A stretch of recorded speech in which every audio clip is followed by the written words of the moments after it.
Hello students, आज हम करेंगे chapter number 22 the halving principle section 1। Actually इसके दो सेक्शन है, तो 13 चैप्टर जो है वो सेक्शन नंबर 2 है for the same halving principle. ठीक है। जनरल रूल क्या है? मैं आपको वैसे बताती हूँ कि अभी तक हमने 1/6 ऑफ एन इंच स्ट्रोक पढ़ा था कि हमने उसका कैसे आउटलाइन बनानी है, कॉन्सोनेंट कैसे बनाना है। तो अब उसका हाफ लेंथ बनाएंगे। उसके कुछ रूल्स हैं, उसके ऊपर बेस्ड है ये चैप्टर। ठीक है। जनरल रूल क्या है? Having a stroke in length indicates the addition of T और डी। किसके लिए हाफ होती है आउटलाइन? टी और डी की साउंड के लिए। ठीक है। In words of one syllable, however, unless the stroke is finally hooked or has a joint diphthong, a light stroke is halved for T only and a heavy stroke for D only. अगर सिर्फ एक syllable की outline आ रही है T की sound के साथ, और हैवी हैवी और लाइट मीन्स मालूम है, P T chay R the light sounds, similarly B D J R the heavy sounds. ये सारे स्ट्रोक्स मैंने आपको पहले करवाए हैं। तो जितने भी लाइट स्ट्रोक्स हैं वो टी के लिए हाफ होंगे, और जो हैवी स्ट्रोक्स हैं वो डी के लिए हाफ होंगे। किस केस में? हाउएवर अनलेस द, अगर उसके साथ सिंगल सिलेबल के साथ, सिंगल स्ट्रोक के साथ हुक नहीं लगा हुआ या फिर डिफ्थोंग नहीं लगा हुआ। ठीक है। तो ये रूल फॉलो करेंगे।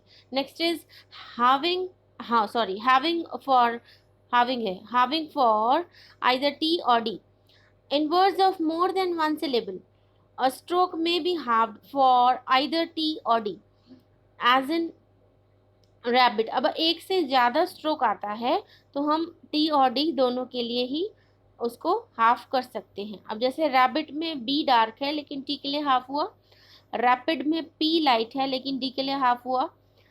सिमिलर क्रेडिट, ठीक है, debit, honoured, applied, this is the rule.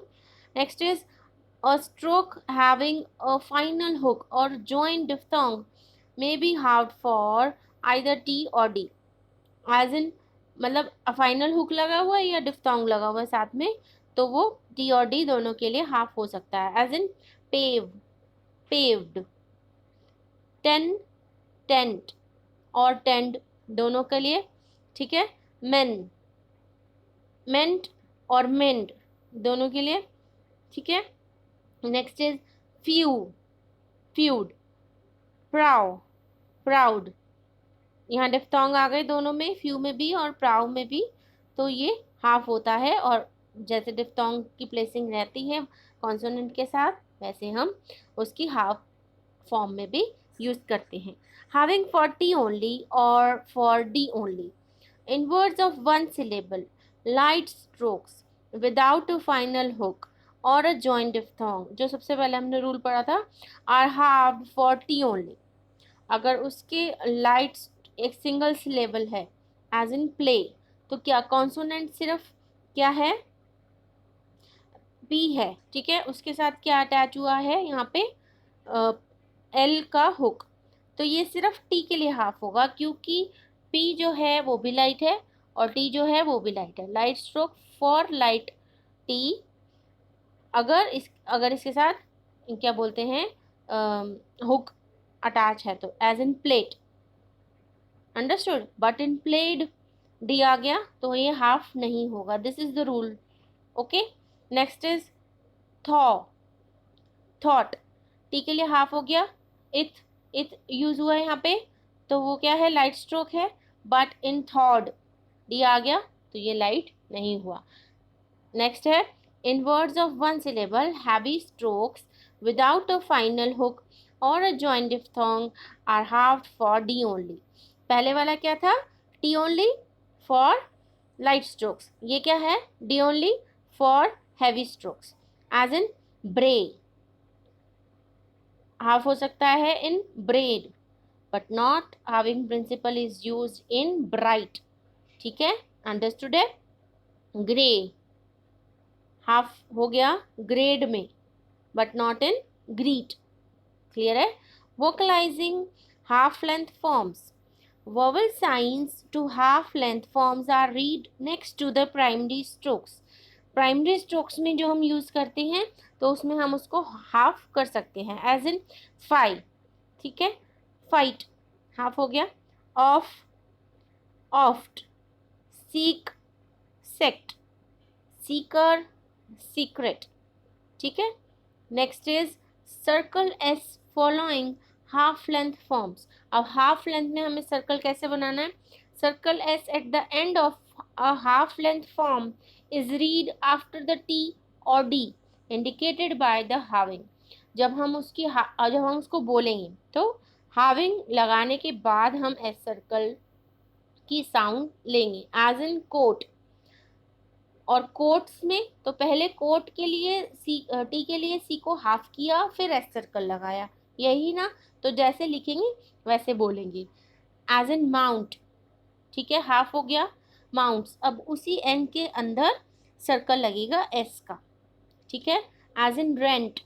N S का सर्कल हम लोग लगाते हैं, इसमें भी वैसे ही हुक के अंदर नहीं लगेगा, सीधा उसी उसी साइड पे S circle complete for rents, ठीक है।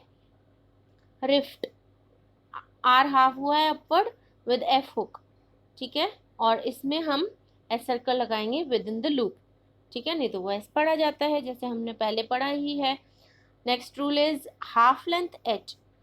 अब एच स्ट्रोक को हाफ करेंगे तो कैसे, half length H when not join to another stroke is always written upward. इसके दो फॉर्म्स पढ़े थे, तो जब भी हाफ लेंथ एच यूज होगा विदाउट एनी स्ट्रोक, किसी और स्ट्रोक के बिना, तो वो अपवर्ड एच ही यूज होगा, ठीक है, in halving principle, as in height, clear है, heights, hunt, hunts, haft, hafts. अब हाफ्ट्स में जो है वो एस एफ हुक के अंदर एस सर्कल का यूज हुआ है, बाकी सब में एस सर्कल का यूज हुआ है, ठीक है।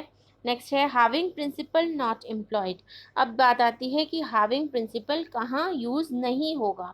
The halving principle is not employed in words of more than one syllable when a vowel follows final T or D because a final vowel requires a final stroke। जो अभी तक हम बाकी सारी चीज़ों में पढ़ते भी आ रहे हैं कि हमें वॉवल लगाने के लिए स्ट्रोक की ज़रूरत पड़ती है, तो यहाँ पे भी वही रूल फॉलो होगा, एज इन पिट। पिट में हम उसको हाफ कर देंगे क्योंकि टी के बाद कोई वॉवल की साउंड नहीं है, ठीक है। बट इन पिटी हमें टी चाहिए वॉवल की साउंड को प्लेस करने के लिए, ठीक है, वॉवल प्लेसिंग के लिए हमें टी चाहिए। नेक्स्ट इज ग्रीड, ठीक है, हाफ कर दिया क्योंकि डी के बाद कोई वॉवल साउंड नहीं है, बट इन ग्रीडी गर डी उसके बाद भी वॉवल साउंड है। Next rule is when a triphone immediately proceeds T और डी, टी और डी की साउंड से पहले, बिल्कुल एकदम पहले अगर ट्राइफोन की साउंड आती है तो हम फुल आउटलाइन यूज करेंगे, हाविंग प्रिंसिपल नहीं बनेगा, एज इन फाइट, ठीक है, ट्राइफोन नहीं है, डिफ्थोंग है, ठीक है। नेक्स्ट क्या है, फाइट, ठीक है, तो फिर पूरी आउटलाइन बनेगी, इसको हम हाविंग प्रिंसिपल यूज नहीं करेंगे जहाँ पर ट्राइफोन आएगा इमीडिएटली पहले टी और डी से। डाइड, डी को हाफ कर दिया डी के लिए अबव द लाइन क्योंकि डिफ्थोंग था। और नेक्स्ट है डायडेम, ठीक है, D another D with M. Next is where a more distinctive outline is obtained by the use of the stroke T और डी। मतलब कुछ आउटलाइंस होती है ना बीच में मिक्स हो जाती हैं, तो ऐसे आउटलाइंस के लिए हम कि उनको अलग, उनको डिस्टिंक्ट रखने के लिए भी हम अलग अलग चीज़ों का यूज़ करते हैं। और अगर हम इसमें देखें एज इन सीक्रेट, तो के हाफ हुआ for T, light sound for light, है ना, और ये लाइट साउंड फिर डार्क के लिए नहीं हाफ हुई, ये भी कह सकते हैं, ठीक है। इनअवॉइडेबल सेम है, unavoidable sorry, and V half हुआ डी के लिए, and bull, but not in inevitable क्योंकि वी है, और V is the dark sound and T is the light sound, ठीक है, और डिस्टिंक्ट भी हो गई आउटलाइन, ठीक है। नेक्स्ट इज होटली, एच अपवर्ड है, हाफ हुआ विद एल अपवर्ड, ठीक है, बट इन होटल पूरी आउटलाइन क्यों बनी? इसमें रूल ये भी है कि भाई फॉलोइंग वॉवल नहीं है, होटली में फॉलोइंग वॉवल है, जो लास्ट का वॉवल है, तो एल के लिए हमने उसको अपवर्ड बनाया और पूरी आउटलाइन भी बनाई, ठीक है। बाकी डिस्टिंक्ट के लिए तो ये बोला ही गया है कि halving principle is not employed here. Where the half length R would stand alone. अब हाफ लेंथ आर अगर अकेले साउंड करती है टी और डी के साथ तो उसको हाफ नहीं करेंगे, और विद फाइनल सर्कल एस, और उसके साथ अगर सर्कल एस भी आ जाता है तब भी हाफ नहीं करेंगे।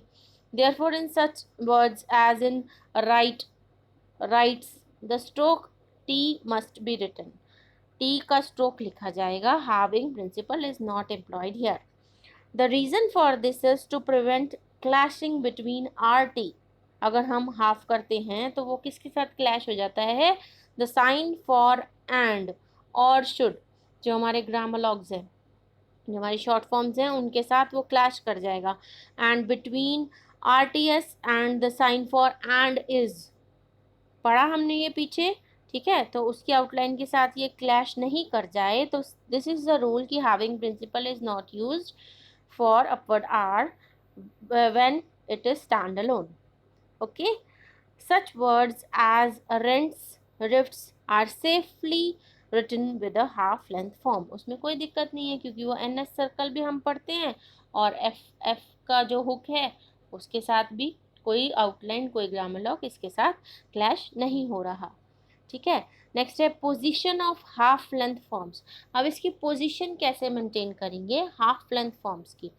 अपवर्ड और डाउनवर्ड हाफ लेंथ करेक्टर्स, जितने भी कॉन्सोनेंट, चाहे वो अपवर्ड हैं चाहे वो डाउनवर्ड हैं, must not be written through the line for the indication of vowels. Through the line नहीं बनते, half length of the consonant above the line और ऑन द लाइन बनते हैं, ठीक है। Where the first up stroke और the first down stroke in an outline is a half length. The outline is written so that the half length stroke appears over the line for the indication of first place vowel. अगर first place vowel है तो above the line बनेगा, ठीक है। And on the line for the indication of a second और third place vowel, और जो second और थर्ड प्लेस के वोवल हैं वो ऑन द लाइन ही बनेंगे। Halving principle through the line नहीं बनता, ठीक है। These are the rules as in optical, above the line है, ठीक है, फर्स्ट प्लेस वोवल है। वर्टिकल, ऑन द लाइन है, सेकेंड प्लेस वोवल है। लाइटली, अबव द लाइन है, फर्स्ट प्लेस वोवल है।